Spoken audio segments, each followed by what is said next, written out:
podcast for everyone passionate about landscape photography.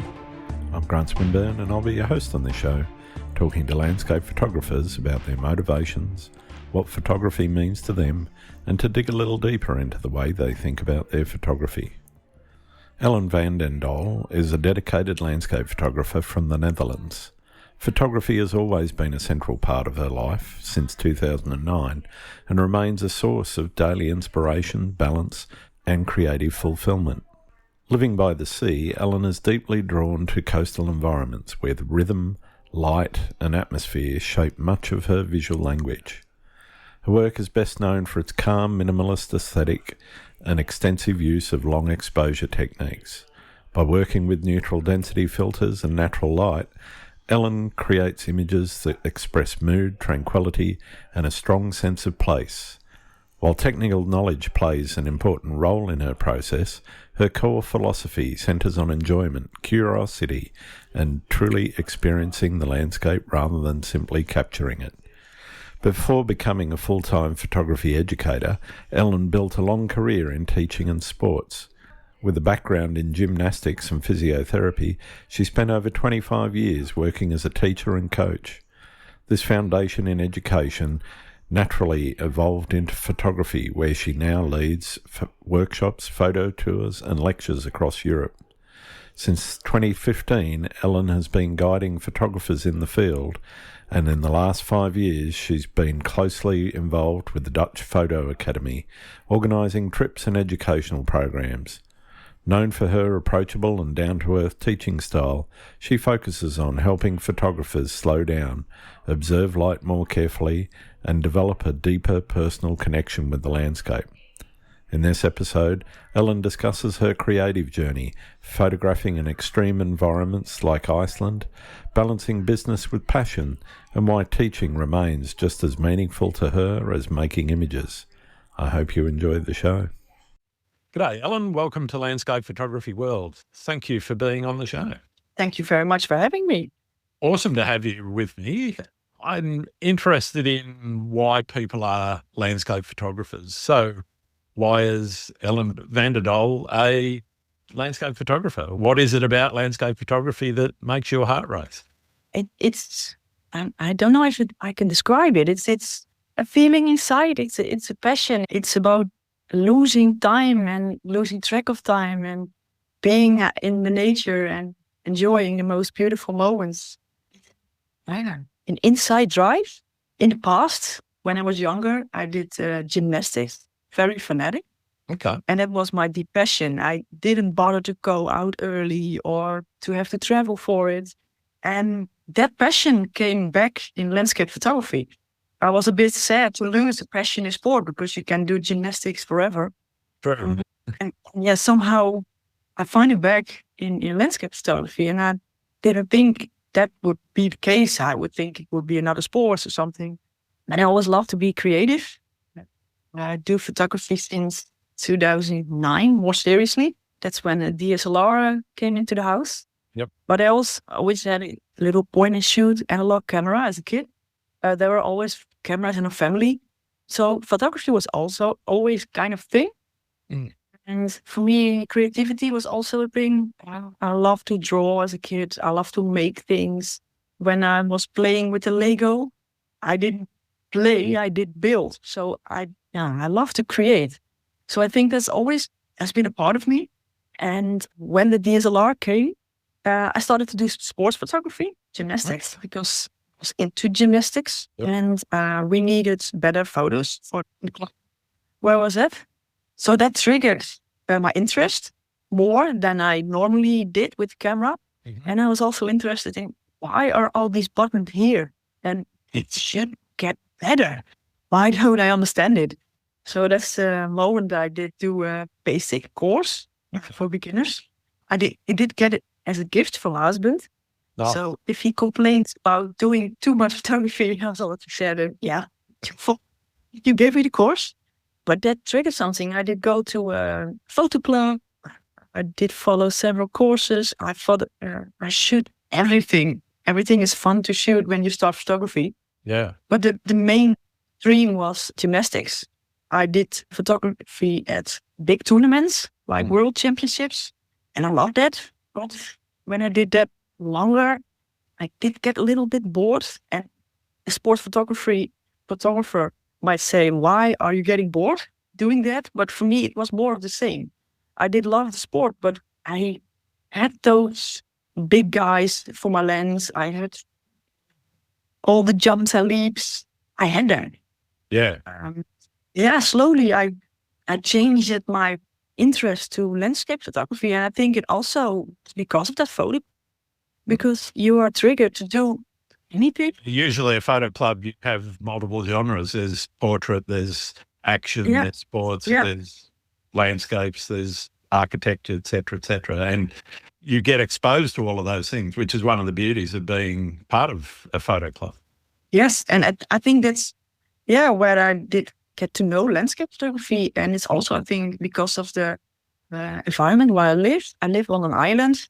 Okay, not a real island anymore because we have bridges, but a lot of wide landscapes. The sea is not very far away. You have a half-hour drive to the sea, and water is 5 to 10 minutes. So I did go up with landscapes and nature and water around, and I think that combined and gave me the passion. Okay, interesting. I'm always interested in how people think about where the art started. So, as you said, you were doing photography for your gymnastics and the gymnastic club you were a part of, and then landscapes and the club environment. Where did you start to say, oh, this is just beyond, here's a pretty picture, here's a nice scene that I've captured, here's what I'm actually doing with intent to create something as opposed to just recording something that you're seeing yourself? Yes, I don't think there's a specific moment to that. I think it was a process. Okay. But I was triggered when I did see landscape photos in a magazine or on websites and get the feeling, how do they do it? Yeah. Then those are photos. And I was like, amazing. And when I did my first photos that give me a little bit of that feeling, I might have shoot also a photo that is worthwhile to go on my back screen of my computer or on the screen of my phone. Yeah, that accomplishment, that feeling that you have something. I think that's the same feeling when I was a kid and I made a painting I was happy with and I showed it to my family. And that feeling when a photo was good enough and leveled a little with the photos, I look at. That was the moment where I think, okay, this is a thing. I made a landscape photo. It was not just about clicking and the process of learning, but there's more to it. I think a lot of photographers never stop learning. I certainly don't know anywhere near enough about technique in the field or in processing. I'm always looking for new things and learning. Is that your experience as well? You started out with the basic course and that kind of gave you the exposure triangle and how to control your camera a little bit better than when you're sitting there going, what are all these buttons for? And now it's going beyond that. It's now, how do I do something creatively and how do I do something different? And, somebody over here has got an interesting image that I like. How do I do that? How did they do that? And I think that that's something that every photographer should probably feel. And most of the photographers that I've spoken to on the podcast, some of them into their 70s and early 80s, saying they're still learning. What's that process been like for you? It's so true. And if I go back and think about how I was like in sports, I love to push it. I love to get to the next level. It's not always for me about winning because I was not always winning the competitions, but I love to get better. I love to learn tricks. That was in sports the case. I didn't do football, but I love to learn the football tricks just for myself. I love to learn. I love to get better at something. Sure. And I see that in my photography. I love to get better. I love to learn. And when I see something, I knew my first Milky Way photo And there's a time you see a Milky Way photo in a magazine and you think, oh, I want to do that. So I did try it. We have a lot of light pollution, so it's a little bit difficult. And my photo had so much noise. And I saw the photos in the magazine. Why don't they have noise? That was before the time of AI and noise reduction. Yeah. How do they do it? And that triggers me. That gets me learning and dive deeper into the stuff and Google and read forums back in the time. Yeah, to learn and to get better. Why to get better? Because I like it. I didn't have a goal to achieve something, and I don't have really a goal at the moment. I just love it, and I love to get better. That's the fun of the game, to learn something and to see your growth. I think that growth and I guess the motivation to improve is something that drives just about every photographer I know. I'm always interested in that kind of motivation. Is it competition? Is it a need to be as good as you can be, whether or not you're the best photographer in your country, your city, whatever? That might not be where you want to be, but you need to be as good as you can be. And I think that is always an interesting inspiration. Are there any other things driving your photographic passion? What are the things other than just wanting to improve? Yeah, just what I said when I started being out in nature. And I realized because of doing landscape photography this fanatic, I am out at a sunrise and see a foggy environment. I am out at a spectacular sunset. And the moment when you are standing like you are not getting the sunset, you're doing grocery shopping and you see that sky, you see it happen. Being in a car park. You get it inside, you get the feeling, oh, damn. And the people around you, they're staring at you. Why are you looking at the sky? What is it? What is happening? And I'm thinking, don't you see it? It is just beautiful. And when I'm standing over here at the sea, we don't have spectacular wildlife, just seals or something. And people ask me, what are you doing? What do you see? And I was always joking, I see a whale. There's no whales. But people always ask, what do you see? And I think, just see where you are. See your environment. And that's also, a big part what photography brings you. Normally, I wouldn't see that moment because you're not there. Yeah. And I wouldn't maybe travel to some places because, why would I do that? Because normally you travel for a holiday and it's, different inspiration. And the things you see and do. Photography is quite different to traveling for a holiday. You can combine the two. Yeah, you can combine. Yeah, definitely. But that's also gives an extra push and an extra trigger. Definitely. Yeah. The moments you live in that moment is special. Can you remember the first landscape photo that you took that you said, this is it, this is what I really want to do for the rest of my life? This is something special? No. Okay. No, I don't think I have one photo that really triggers it. I know I had a photo. I was only triggered by the long exposure photography. Okay. And that's maybe because I'm living at sea and water that did get my interest. So I bought, back in the days, my first big stopper. I was a simple screw-on filter, not the best. But the first time I made a photo with a long, I saw the one soft, and that was a moment I think, wow, I managed. It was definitely not a good photo, and composition-wise, there was room for improvement. But I realized that moment I can do that. And that's the same with that Milky Way photo. Oh, but there's a start of it. Yeah. You're understanding the technique. Yes, I think that is getting grip on the technique and understanding why you use that technique. And in my workshops, I did some workshops this weekend for beginners this time. Okay. And I'm telling you, I was not from the math. Math was not my favorite at school, but you can learn it. Also, if you not are into technique, you can learn it if you do it and do it and do it over again. Yeah. And if it clicks, then the party is starting. That's right. What is it that influences the landscapes you choose to photograph? Is it local stuff? Is it that desire to travel? What are the things that say, okay, I want to go here? Yes, for sure. I love to travel, but I always love to come home. My favorite place is still to go to the beach, where I've been hundreds of times. But if I stand there with my tripod, I feel like I'm at home. This a peaceful place, and I know it. I know that place, and because you've been there so often, you have to be creative to make something new, and that's also a learning process. But that still is my trigger, my local patch, the beach. And the funny thing is, when I'm traveling and I'm at a beach somewhere else or at water, that also feels a little bit like home, because that's the thing I love. Yeah. So I still get inspiration from my own environment, and also because from the photographers I'm friends with.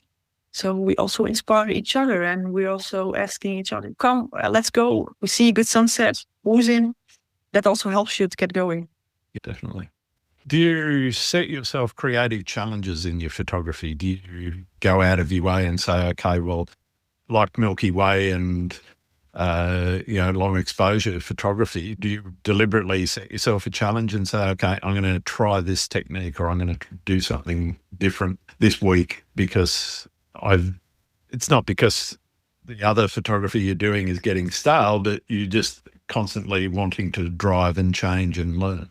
Yes, and I think it's not really one kind of challenge. I think it's also part of the process. But for example, when I watch vlogs or listen to podcasts and I hear new techniques, sometimes I think I have to remember that. I have to try that out in the field and see if there's something for me. And I think my process from the last years is more and more combining photos. In that case, I think I grew in Polish. Yep. Because there's so much possible, too much almost. And by learning that, you can combine your focus text with the panorama, with the HDR, so it gets more difficult in the field. I'm collecting pieces of a puzzle in the field, and that's the process of the last years, because knowing more about the editing, knowing more about the technical possibilities, that are the challenges in the field, to use that and to know, I see this with my eyes. How can I get this into a photo? Because I won't get it in one photo. Yeah. That's not possible. So how do I manage to get it? And that's a fun process, because there is so much more possible if you know more techniques. It's getting a little bit more complicated also, but I like that challenge. I think the complexity in itself, as you said, presents creative challenges, but it's also a way of challenging yourself to change what you're doing. And it might change something stylistically, or it might change something in your technique or in your workflow. And whether it's in the field or in the studio where you're editing, I think looking at that complexity and looking at those things can help you sort of drive and strive for something that's different and more creative and a little bit unique. Speaking about unique photography, have you ever got a shot that you said, okay, well, I don't think anyone's ever done this before? Have you ever had something like that in your career? I don't know.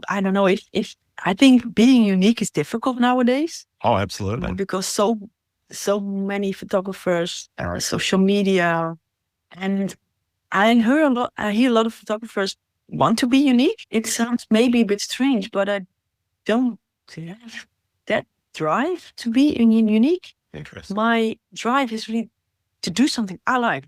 And if that's going to a place that's been photographed 1,000 times, so be it.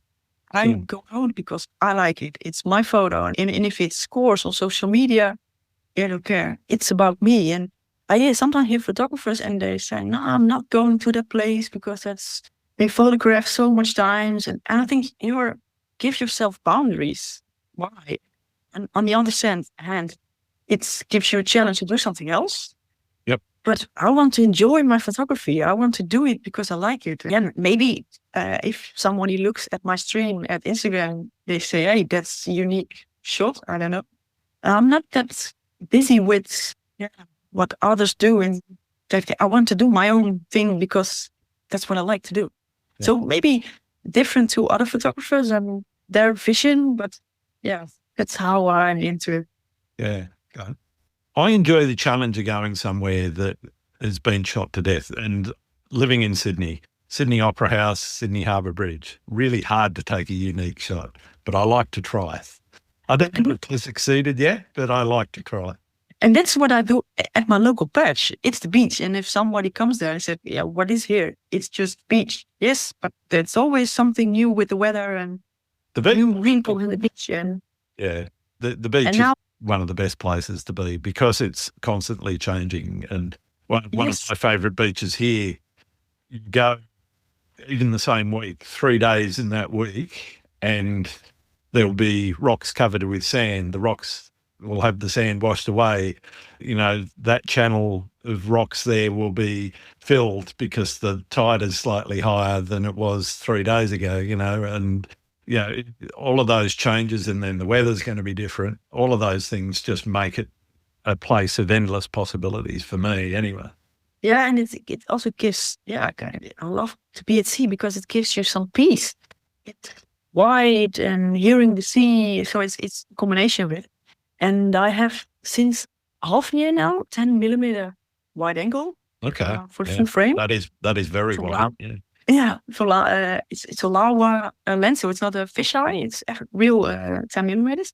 Mhm. It's fun to play. I can rediscover places I've been to before, and it's a new world. And of course, you can do something with panorama, but shooting it with 10 millimeters is something different. So it's also fun to have another lens, and that gives you new possibilities and a new world to discover. Yeah. You mentioned the 10 mil lens. I've actually been playing around. I've got an old 10 to 18 mil lens, which is 10 mil full frame, but it was designed for the crop sensor fitting. But interestingly, the adapter, on the Canon, the adapter that allows you to put older lenses on, like the EF lenses, also allows you to put the EFS lenses on as well, which are the crop sensor lenses. So I had this thing sitting around, and because it wouldn't fit on the previous DSLR I had a 6D, and would never fit on that. So I got left behind and never got used for quite some time. But I've actually taken to fitting that now onto the R6, and it is interesting, as you said, making these panoramic wide, ultra wide angle lenses, images without having to do panoramas. And it is interesting, you know. Then you got the post-production dealing with the barreling of the lens, because, you know, so if you have strong angles or strong verticals on the edges of the frame, then they start to sort of curve around at the top and bottoms, and having to deal with that and dealing with the processing and everything that goes along with that. It is fascinating though, looking at the world with that ultra wide, because it is actually quite close to what you can see with your bifocal two eyes, you know. Yeah, because I think it's even wider than I think what it's you see with your eyes. So you can see a new world, and look at compositions is another thing with 10 millimeter, because everything is so small. That's right. So a little wrinkle in the sand, if you go very close to it, can be a big and interesting composition. So it's new discovery. I like to play with it. Interesting. In terms of what inspires you to be creative, experimentation comes into that, and with experimentation comes the possibility that experiment doesn't work. And so are you using that just as purely a learning? How do you deal with the disappointment when particularly if you've gone somewhere and you've tried something and you're not going to be able to get back to that same spot in the same conditions, and you come back and you go, that didn't quite do what I wanted it to do? How do you deal with those situations? Always a challenge, I guess. My wise voice is telling me to ignore the moments where I didn't succeed, but I have a drive in me, and that's the sport-minded person, I guess, that want to succeed. So if I go out, I don't need to have 10 or 20 photographs that are good. If there's one, okay, I can be satisfied. I think the most challenge lies in the moments the situation was good, the moment was good, but I didn't do good because I was standing at the wrong place or did make a mistake because what I tend to do, if it's very beautiful, want to rush. I want to get everything. I want to run around like a headless chicken, we say. And that's something in me. I want to go. And it's also part of my drive because that's also a good thing. But it can also be a negative thing. That's where you're making mistakes. Right. Not having it sharp, didn't look good at the composition, choose to go, not to stick to plan A, but go to plan B or C and then have regrets. And I have to be at plan A. So I think that are the moments was when actually better at a later moment. I don't and know. that are the most that are the most difficult moments that I have some stomach ache and I think, oh, I should have done this, I should have done that. And if I miss those moments, I have the most trouble with it. And I'm telling myself, just let it go. There will be another new moments, but you remember that moment. And sometimes I miss like a sunset at home.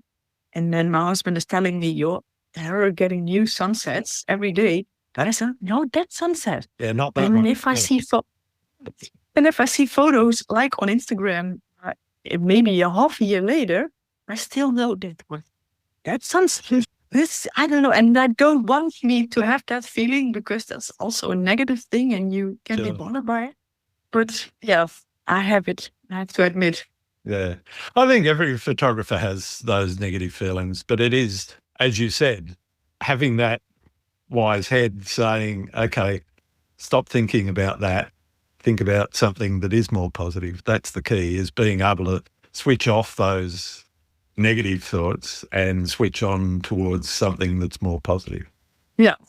Do you have techniques to try to do that, or do you just kind of just struggle with it? Yeah, it's. I think if you if you do photography for a longer time, and you have more photos that give you that good feeling and that feeling of success, you can really compare it. I have those good photos. I'm okay. I can look back in my archive, and I have those moments. So that gives a little bit more peace, I guess. And being sometimes to locations more often, travel often. So sometimes I've been to a country more times and I can think to myself, okay, maybe I have another chance. But what also works good to talk about it with other photographers, with good friends. And they also say, I don't have it. It's okay. It's normal. So with talking to each other, you get out of the pressure, being negative about it. Yeah. The thing is, you can always go and take some more photos and feel better anyway, because doing that in itself just stops you thinking about all the other stuff and concentrates you on creating something new. There's always a new moment. That's right. Speaking of those, and speaking of the emotions and the feelings when you're out in the field, what are you concentrating on when, is it, okay, all about the composition? Is it all about the lights? What are the things that you're going through your mind in the field? And I think it's first the light, searching for the moment. Where's the light? That's also, which lens do you use? That's depending on the light. Where is the light? Is it a zoom lens? Is it a wide angle? So the light, the sky, what are the circumstances? I see people coming to like famous places while traveling, and they have that photo in mind. That's the photo I want to shoot because I saw that photo on social media. And I think the switch that I made is, of course, sometimes you shoot that moment and you think, I have it for a collection. But it's seeing where's the sky good, where's the light good. And it just gives me the next step. How can I fit it in a composition? And sometimes you see good light, but there's no composition in it. And that's, back in the days, I would make that photo. And nowadays, I'm thinking, the light is good, the sky is good, but the composition isn't. Yeah. So I don't take the photo at that moment. And I think that's the process you're getting when you're longer in the field, that you're more precise in what you shoot and what not. Yeah, I think you get to that point where you know, okay, this is going to work, and the composition, I'm in the right place at the right time. And other times you recognize, okay, well, I'm not in the right place. The time is right. The light is beautiful, but it's just not going to work. It's this composition, just nothing, I'm interested in how people think about what people think about before they go into the field. Are you pre-visualizing before you go? Are you planning a lot and using Google Maps and photo pills and all the other apps that are out there and looking at weather forecasts? Or are you more instinctive and saying, okay, well, I'm going to go here, I get what I get, and I'll deal with whatever circumstances arrive and do it more instinctively and more intuitively in the field? I think I do both. And the both is, especially when I'm at home, then sometimes I go out and just see what will happen. But most of the time I like to plan. I think I'm a control freak. So I like to plan to dive deep into the weather, the weather forecast. I think when you're a landscape photographer, you're also a bit of a weatherman. Yep. You have to learn something about the weather. And so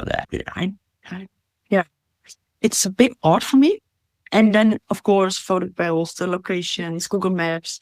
And especially when I have to travel, that's also my own country. If I have to stand up early and drive for an hour to a location, I want to hire my chances and to know where I'm going and not go blind in it. And I think that photographers they can go and just see what they will get, but I'm not happy with that.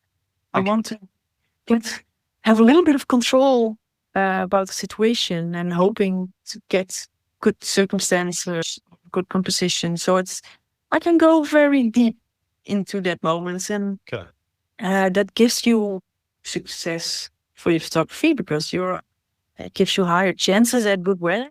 I think it can also be a negative side because if you don't have that moment, that photo that you did get in mind, it can also be disappointing, I guess. Yeah. So it's also a challenge in itself.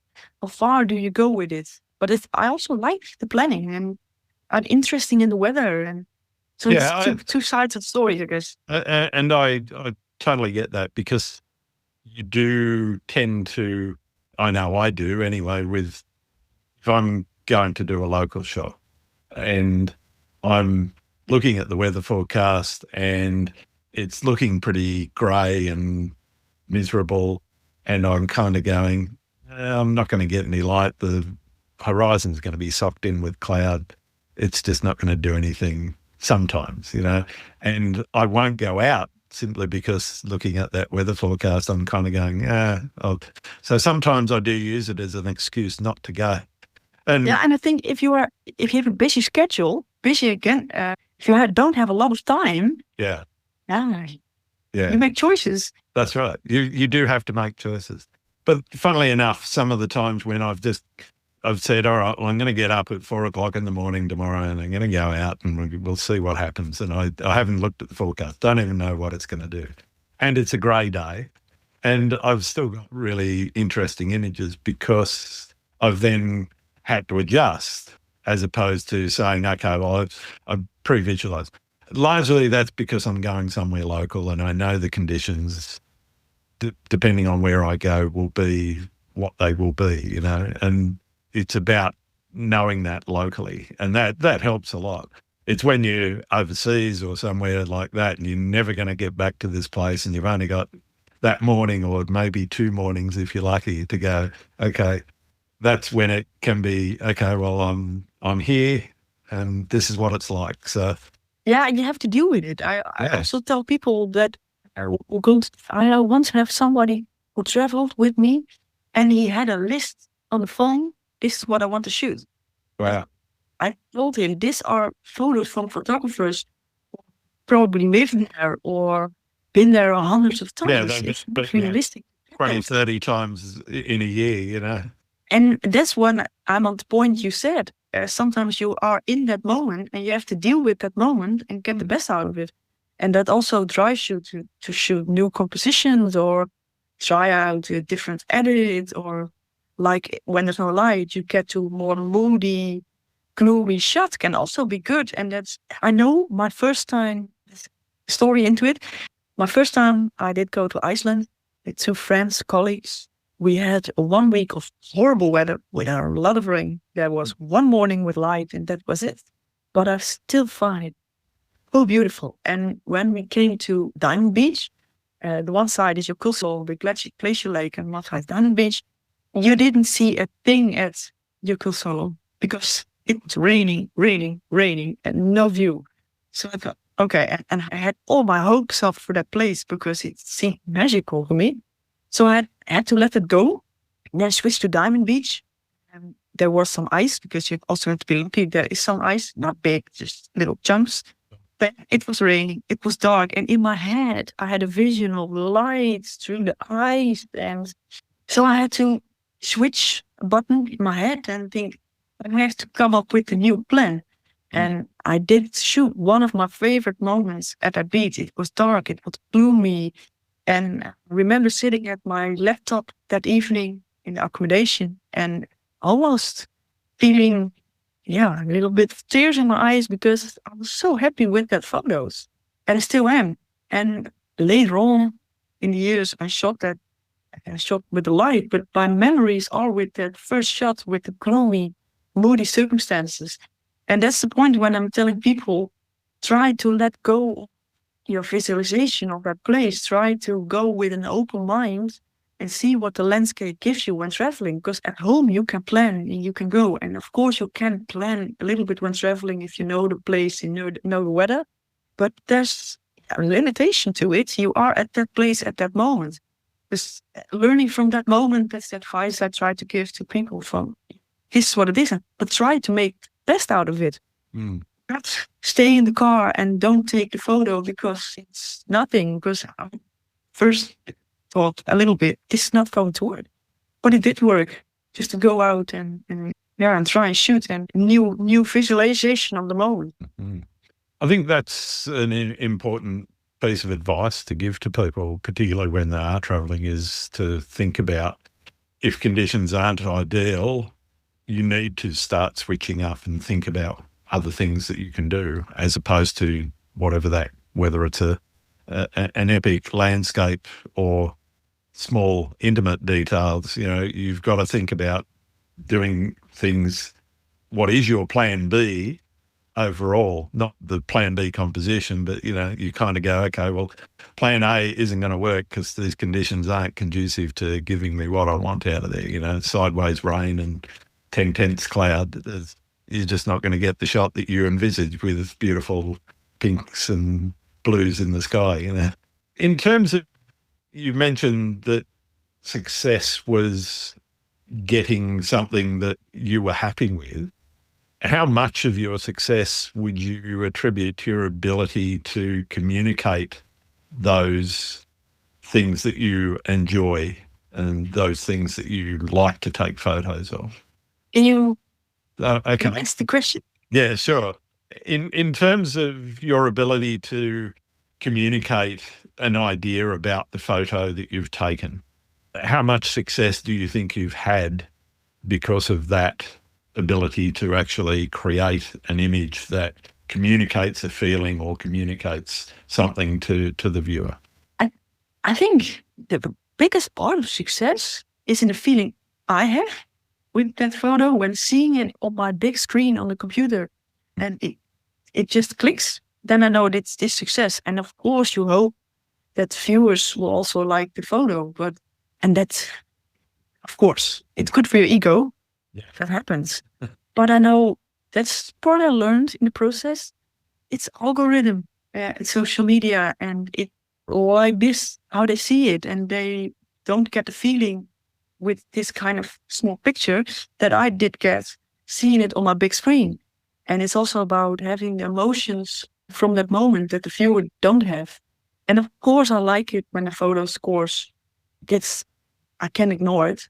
But the biggest part is for me, having that feeling, seeing the photo on the computer and know it's good. And I can just sit behind the computer in an evening and just look back at photos I'm happy with. I like to create new collections in my Lightroom and just seeing those photos over and over. And that's why I also find it important to edit the photos I did shoot. I try to keep up with everything I take because if you don't edit it, you don't see it anymore. Yeah. And I like to relive that moment and seeing those photos.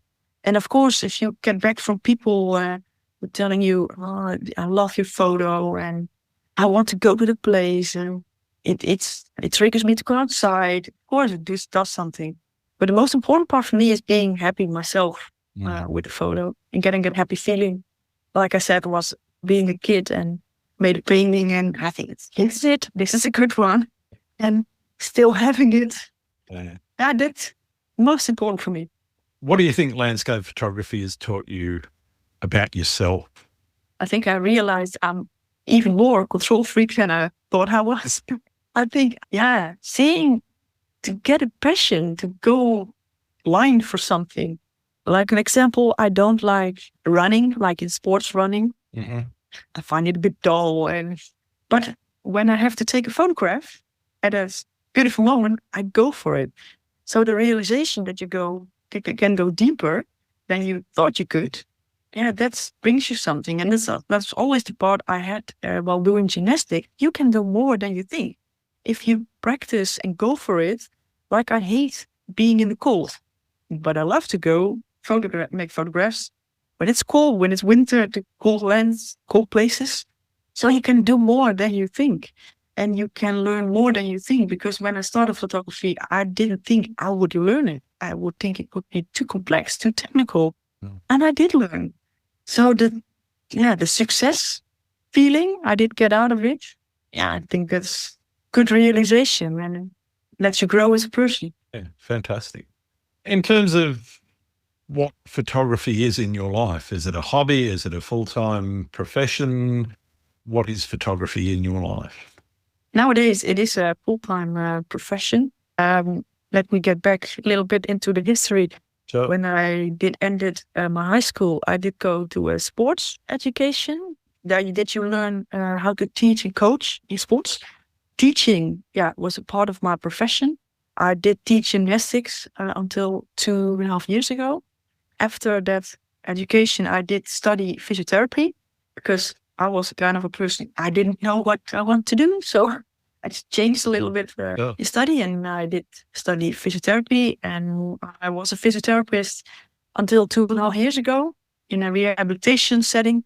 And it was always my job. I didn't think I would go being a photographer. I never had that vision. It just grows on me. I started to give workshops in 2015. So that's already 11 years ago. And it was just one workshop now and then for beginners. And that grew into more workshops, landscape photography, evening photography in the city. And it was always next to my job. Yep. But it became more and more. So I did on my physiotherapy job from 4 days to 3 days and from 3 days to 2 days. And that gets bigger and people are asking me, do you also give workshops in, let's say, micro photography or other kinds of photography? And I was saying, no, I want to teach people my passion, my thing. Yep. So that's the point when I asked other photographers around me to teach also, to give also workshops. And that's when I started Dutch Photo Academy. That's my company. So we are now with 10 photographers giving workshops in the Netherlands. And a couple of years ago, the photo tours started. And that was the point when it gets bigger. I didn't have enough spare days to fit it into my job. So and when I became to the point, I have to make a decision. I was working 7 days a week because I had 3 jobs eventually. And I had to make a decision because 7 days in a week is not normal anymore. But it's scary to end your normal job and your normal the regular steady income.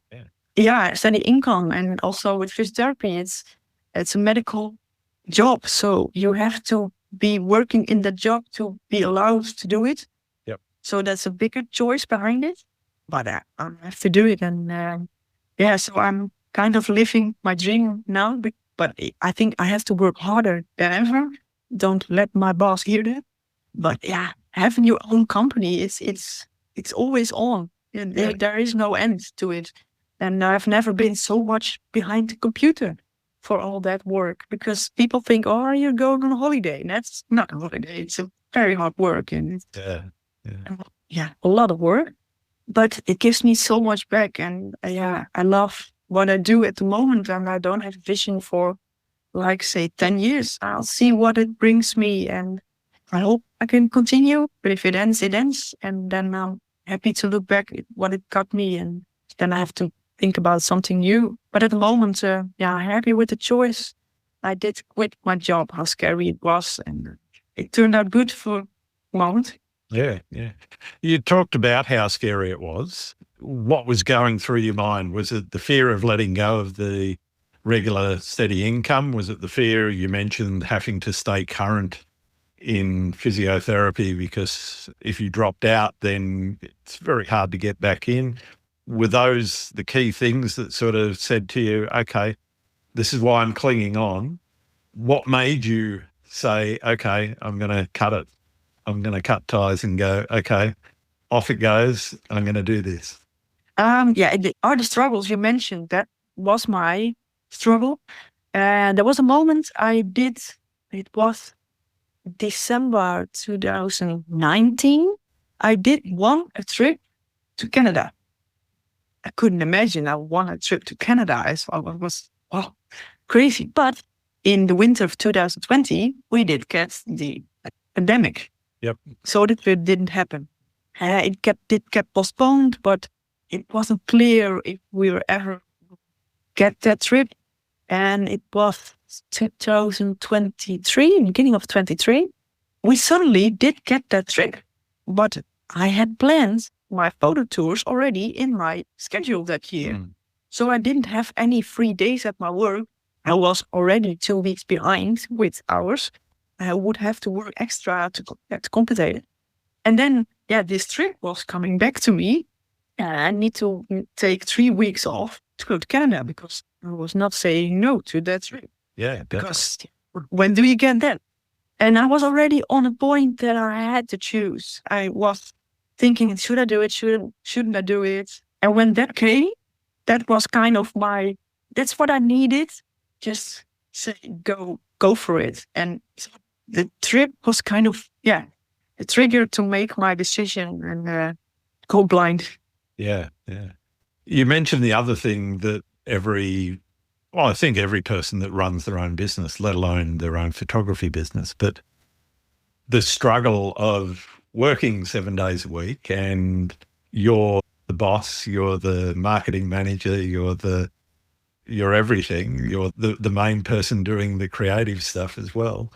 How do you balance all of that? And how do you mentioned spending more time behind the computer than you ever thought you would. How do you balance things, and how do you stay balanced both outside of what you're doing for work, which is now your photography work, and both your own creative stuff, your personal creative stuff, and stuff outside work, your family life, et cetera, et cetera? How do you balance all of those things? Yeah, it's difficult. It's still difficult. I think I'm getting better at it. At the moment, when I started it was searching for better. What I did do is try to get a 9-to-5 job again. Yeah. So having a schedule during the day, try to end it as, let's say, 5, 6 in the evening. The best thing I bought is a planning book schedule. Yeah. To plan for myself the old school way, just write it down, and per day, what do I need to do? And that gave me peace, because I was thinking, I have to do that, I have to do that, and don't have to forget that. So buying a simple planning book was really writing things down and making lists makes a big difference. Yeah. Yeah. And the difficult part is a lot of my work is like in weekends. Workshops are often in the weekends. So taking days off is a little bit difficult, because I have to take days off during the week, and you don't do that easily.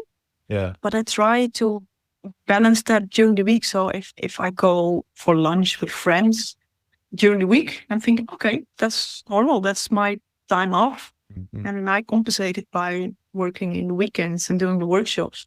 But the difficult part is the photo tours, because you're like working 12 days a day, 12 hours a day during the week. That's not full.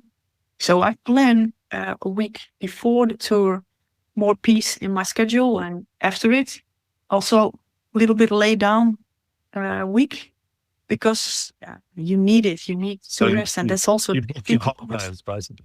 yeah, sort of. That's also, I think, a part of the physiotherapist I was. I advised people also how to balance your life, and because if you have an injury and you're working too hard or having too much stress, and it's not good for the recovery process. Yeah. So it's also about balancing your life. So the advice I gave to the patients, I tried to give a little bit to myself. It's difficult because on the one hand, I want to do, I'm enthusiastic to go. Yep. But you have to be careful for yourself. So I think I'm balancing quite well at the moment. Good. Yeah. It will always be a struggle. Yeah. I guess. And how do you find working with the other photographers that are part of the business and, that do the other sorts of photography? How do you sort of keep them in line and they keep you in line? How does that relationship work? Let's go back to the start and how did I ask them is because my starting point, it has to be a person I like. Yep. It has to be kind of a friend.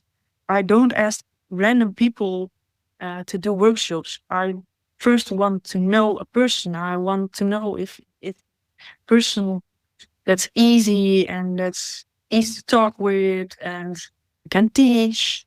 So there's a natural process, or I ask somebody.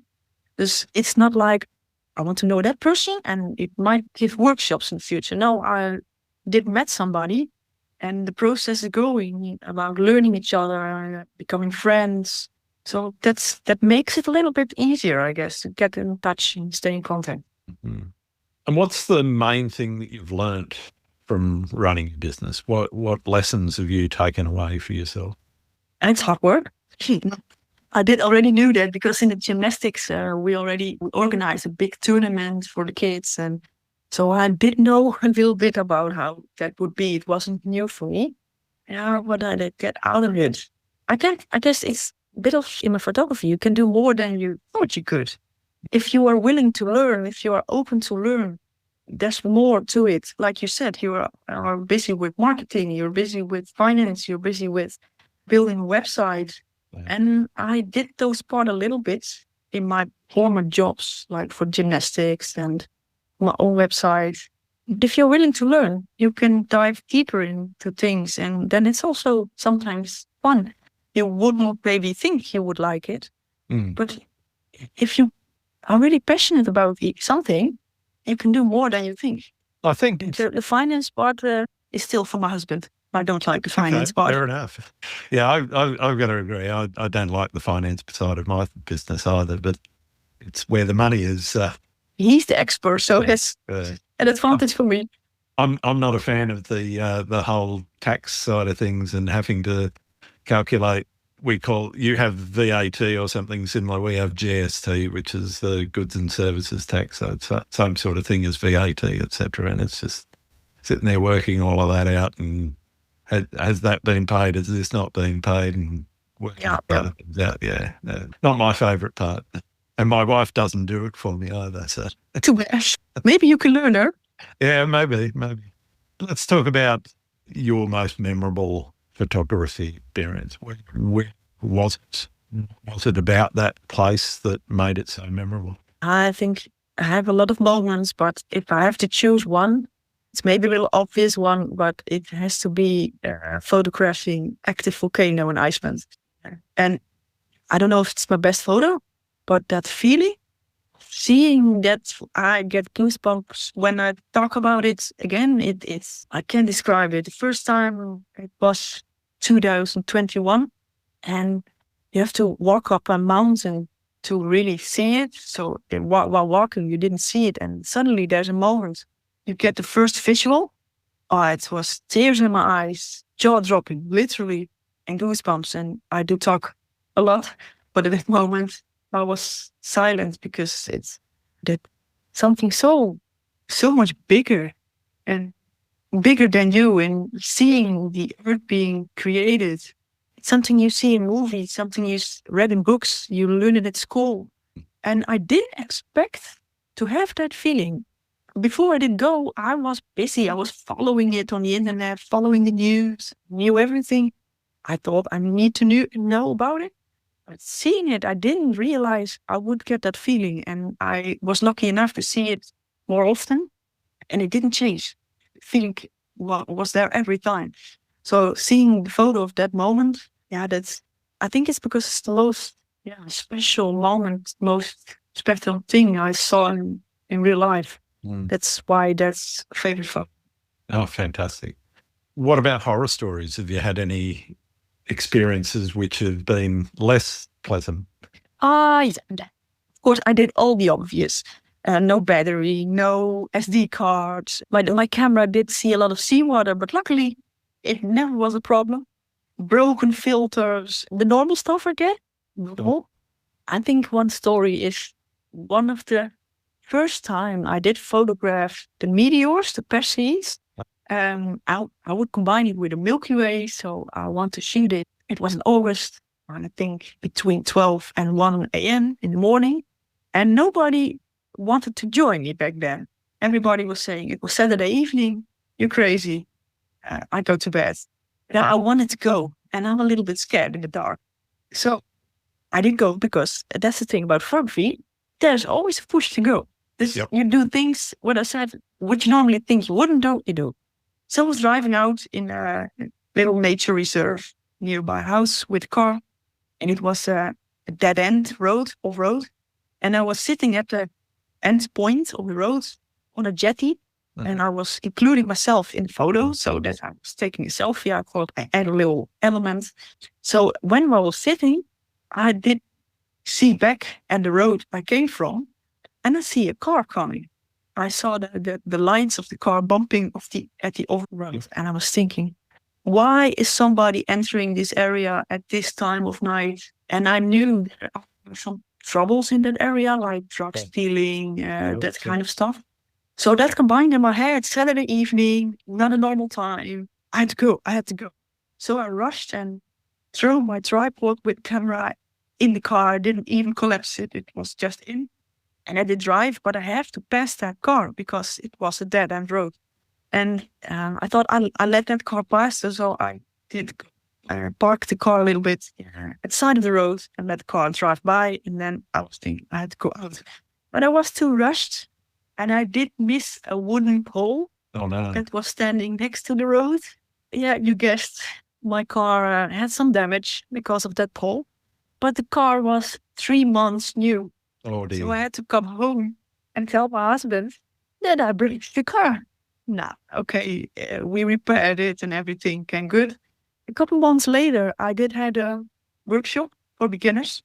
And I always do a round of who you are and why you're here. And so a guy tells, I want to learn photography, and I saw your Milky Way photo with Perseids, and I loved it. And I also tried it that evening, but I didn't succeed. And I was already thinking, oh yeah, it might be him. And we did go out to do the practical stuff of the course with cars. We drive to a lot of places, and I see his car, and I was thinking, it was him. It was just a photographer doing the same thing. So I was scared for nothing, broke the car for nothing. Yeah, stupid, but fantastic sometimes. Story. I love it. And I'm glad nobody got hurt. No. And now I can laugh about it, but back in the days, yeah, well, I get where you're coming from, because it can be quite scary out somewhere on your own, and a car comes up a dead end road, and you kind of go. Well, I mean, I go out in the bush sometimes at night for Milky Way shots, or on a beach or whatever, and you'll hear something. Okay, all right. Well, is that a person? Is it an animal? Is it a big animal? Is it a small animal? What sort of animal is it? Yeah. And yeah, it plays tricks on your mind, I think, shooting at night. It really does. Yeah, you see ghosts with every sound. Just about. How often do you bump into people you know? You talked about bumping into somebody that's later, but how often does that sort of thing happen, where you bump into somebody that you know out in the field, and you find yourself going, "Oh, hi, how are you going?" Yeah, that's Yeah, that's normally the case, but yeah, exactly what you're saying. It's in your mind. No, you have to be extra alert when being out in the dark. And there's when you're a kid, they're always telling you, be careful. That's Be right. careful and going out. Or strange people. It's good, but not always. Yeah. That's it. And photographers are some of the strangest people you can meet too. Oh yeah, definitely.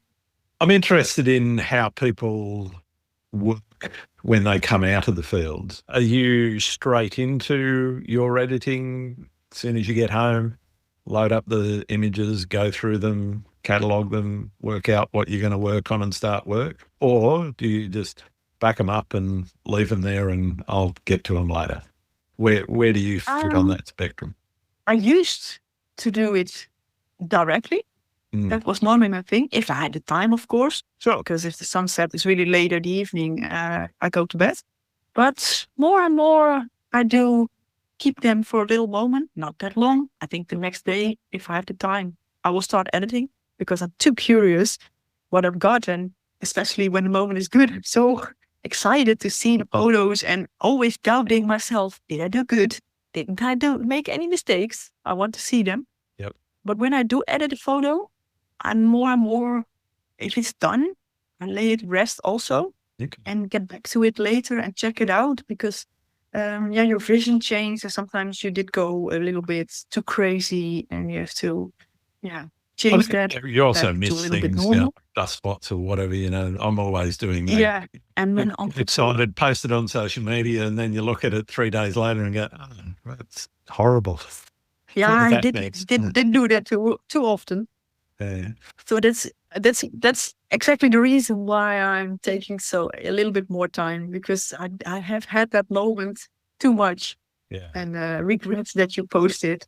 And like when on travel, I don't like to edit on my laptop. It's a small screen and it's slow. And at a small screen, you miss things like you said, the sensor dust spots and sharpness things. So I edit at home most of the time. Yeah, I'm very much the same around editing, particularly on the laptop. It's not my favourite environment, and I don't think when I look at the images that I edit on a laptop, they just don't look the same as the ones that I'm doing on the desktop. The desktop it's a calibrated screen, it's the right size and everything. Even though it's supposed to be a calibrated screen, I can put the two screens next to one and I can see differences. You put the same image up, same edit, and you go, yeah, that green isn't the same there, Yeah, it is. It makes it difficult, I think. Where do you see photography's place in society? You talked a little bit about your social media experience and not caring that much, but what about society's view, not only of your photography, but photography in general? What do you think people are thinking about in terms of what photography is? Photography is important. Let's take the news, for example. We see a lot of news because of photography. The photos of that moments like photos made in a war, that's how we see it. And also video, of course. I can now with AI, it gets a new dimension that people are getting doubts about, is it real what I see? And I think it's good that also people who are not into photography are getting doubts because in the beginning, people that are not photographers would believe an AI photo because they are not know the possibilities. Yeah. I had recently a photo I didn't even know of. There was discussion if it's AI or was it real. I missed complete the discussion. It was on Facebook. Somebody from the newspaper called me and he wanted to hear my story about it. And I was like, oh, was it a discussion? And yeah, it was a real moment. But I don't find a negative thing that people are questioning, is it real? You can see it as a photographer as a negative, but I see it also as a positive because you have to be alert on what you see nowadays on news and on social media. And so, I appreciate it that somebody called me and let me do my story about it. And that's, of course, that will be a change in photography. I think in the future, AI will get more and more. But I think photography will always be a thing because that's the real image. And if people want to see a real image and let's say a wedding, You want to have real photos of your wedding. And AI My photos are pink. photos aren't going to cut it, I don't think. Yeah. No, and if people want to see a real landscape, if they want to travel and see the real thing, photographs are still an important part. And in the other hand, if AI wins, I will still be happy going out and take my photos That's right. because that's my thing and my passion. And the thing is, I'm not earning my money with selling my photos. That's the advantage that I have. I can understand if that is your living, selling photos, then it will be a scary time, I guess. Yeah, definitely. I think you're quite right about what you say in terms of it's good that people are questioning. I think, though, putting the burden of proof back onto the photographer also has negative connotations in that it's not that you may, and, I know goes all the way back to when digital photography started. Oh, that's been photoshopped. And I quite happily say, yes, I used to use Photoshop. I now use something else, but that's neither here nor there. I still edit all of my images. I have to, because if I showed you my raw files, you would look at it and go, well, that's a pretty boring looking image because the light's a lot flatter. The contrast that I adjust for isn't there. If I've done a bracketed exposure for whether it's for exposure balance or if it's for focal balance and getting focus all the way through, either or both of those, I'm going to combine those, because if I show you the unedited set of those photos, you can't put that together in your head and make the photo that I see or the scene that I saw at that time, because the camera's dynamic range isn't the same as your eyes, and the focal distances, it won't work the way your eyes do. And I want to give you an experience similar to you standing there looking at what I saw. Yeah, exactly that. And to give it something extra, the discussion that was going, that people are doubting if my photo was AI, that were people that didn't know me. Yeah. So then for me, the discussion was a little bit more normal. And I hope my followers will know that it's not AI. That's what you said. Yeah, if you being a photographer, you have to defend yourself. Not being it AI, that's another thing. Yeah. You hope that your followers know that what you did, you made the effort and you made the real shot. Yeah. I think it's also, and I've never had a problem in sort of stating this is a composite. I put a sky, same place, different time, or a foreground that's the same place but a different time with that background, and those sorts of things. If you're open and honest and say, this is what I've done, here's a piece of art that I've created, and whether I've used computer generated materials to help with that or whether I've used editing techniques within the editing suite that I'm using, that doesn't matter. As long as you're honest about that and say, here's a piece of art that I've created in this way. It's when people are being dishonest and saying, okay, look at this amazing white aurora. I've seen quite a few of those out there. Yeah. Number one, they don't happen ever. There is absolutely no record of one of those ever happening. No. And two, you're pretending that you stood there. Well, okay, you can pat yourself on your back. But I see that no different than cheating in an exam. You're only hurting yourself. Yeah. You're not actually. Yeah, you're not actually studying. There was recently a discussion on Instagram. Somebody used AI to create, and that's okay. But fine. What you said, be honest about it. Don't give people the idea that it's the real deal. That's it. And why should you? Yeah. What are you gaining out of it? That's it. Exactly. I do know that there are accounts that have large followings that are almost all AI, and they're doing it for financial reasons. So I kind of get why you might be dishonest about it if you're making a living out of it. But do you really, you might as well become a phone scammer or something like that, because you're as honest as they are. Yeah, in the end, it is. Yeah. What's your favourite thing about being a photographer?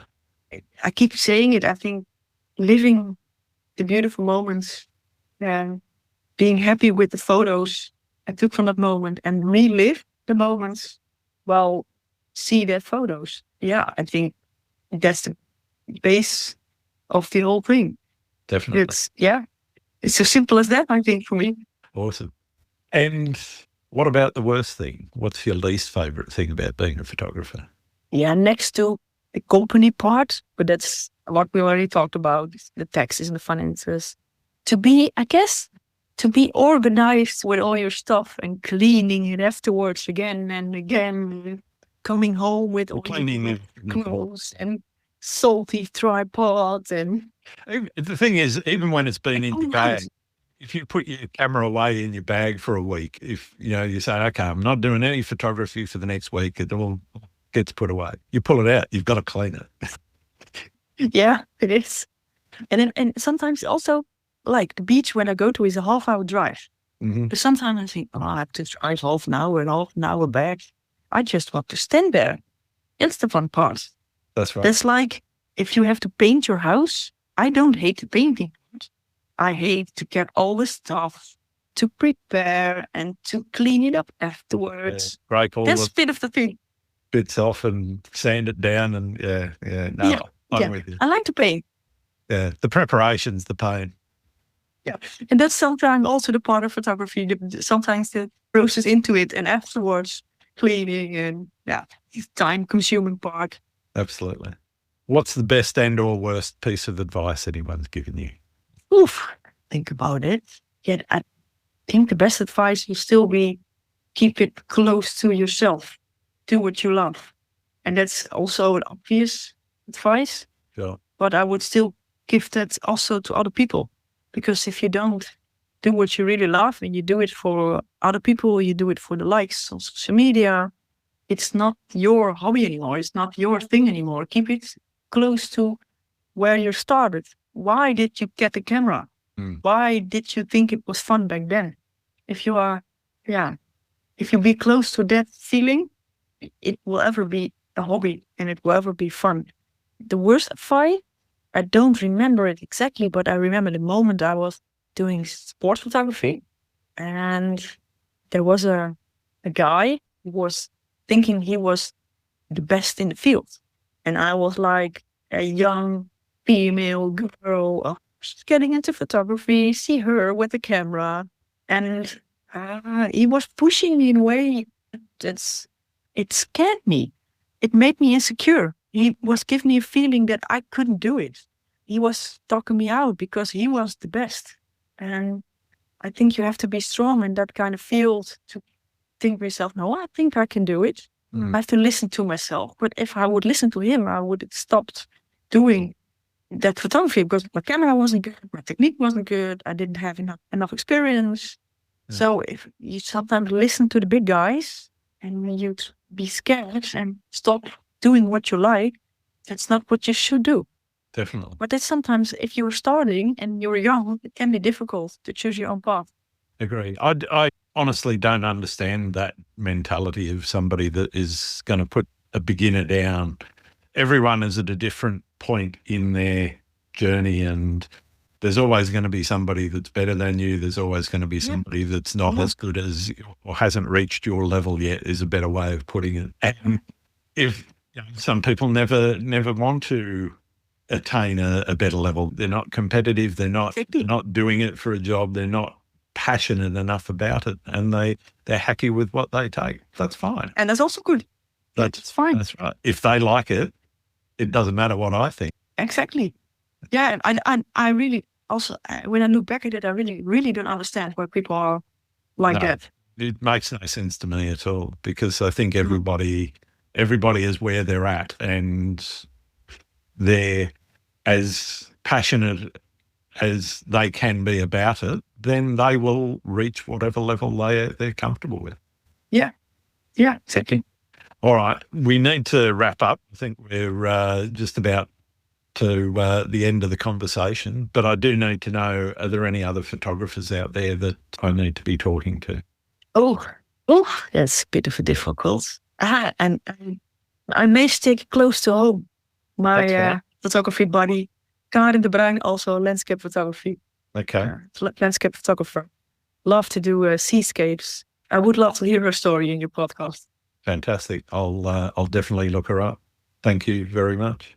My last question is one that I've been asking since the beginning, and it's quite a divisive issue. Do you like pineapple on pizza? I would eat it, but I wouldn't order it because that's another. I don't like pineapple that much. So Okay. that's not the pizza part, but I'm not a big pineapple fan. Yeah. But for me, I know the Italians will say it's not Yeah, they're out. but for me, it's if you want to. Fantastic. But now I'm hungry. Now I want a pizza. All right. Well, thank you, Ellen. It has been wonderful getting to know you better. Where can people find your work? On Instagram, Ellen VD Doel. My website, also Ellen van Doel, but it's EL. How do you call it? Sign, the middle horizontal sign. Photo in the Dutch way, FOTO.nl. All right. Fantastic. And of course on Facebook. And Thanks very much, everything. Ellen. Thank you very much for having me. I did like our conversation. Excellent. Thanks very much. Thanks again for listening to Landscape Photography World. I hope you enjoyed the show and keep listening because I'll be joined by some great guests in upcoming episodes. You can find my work in this podcast at gruntswinburnphotography.com. I'm also on Vero Photo, YouTube, Instagram, Facebook, and Blue Sky. Don't forget to like, comment, and subscribe because it really helps to get the podcast be seen and heard. I'm Grant Swinburne. Hope to see you out shooting soon.